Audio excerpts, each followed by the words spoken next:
د کونړ سلګونو اوسېدونکو په 2 لویدیځو هېوادونو کې قرآن کریم ته د سپکاوي په غبرګون لاریون وکړ. سلګونو لاریون کوونکي د کونړ په مرکز اسداباد ښار کې د سویډن بیرغ ته اور ورته کړ او مرګ په سویډن شعارونه هم ورکړل. لاریون کوونکي وایي قرآن کریم ته سپکاوی ټول اسلام ته سپکاوی دی او مسلمانان دا ناوړه عمل نشي زغملی. زه د تا فکر نه کوم چې موږ کمزوري موږ زوروري طاقتمن انشاءالله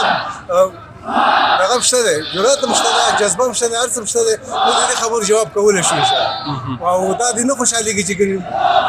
افغانستان کمزوری شوی دی موږ به دا کارونه کوو دا کارونه موږ پوهېږو چې دا څه کوي دا د دې مسلمانانو د زورورۍ دپاره کوي او زموږ په نور وس نه کېږي همدا الله اکبر چغې وو ټول علماو ته خبر ورکړی ټول کونړ علما ټول به راځي په دې ځای کې به دا خبره غندو موږ او که اوس موږ په سیال دم پسې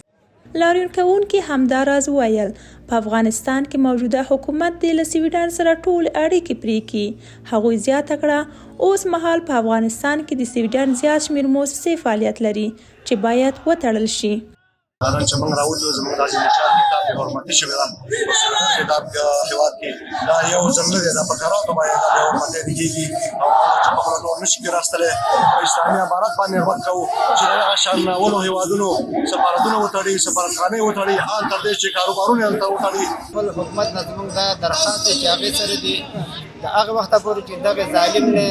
سزا نه اخیستي سیاسي اړیکې او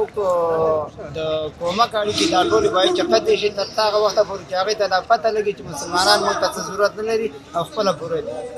له هغې وروسته چې د سویډن یو سیاستوال د ترکیې سفارت په مخ کې د قرآن کریم نسخه وسوځوله او په نیدرلند کې هم یو بل کس قرآن کریم ته سپکاوی وکړ.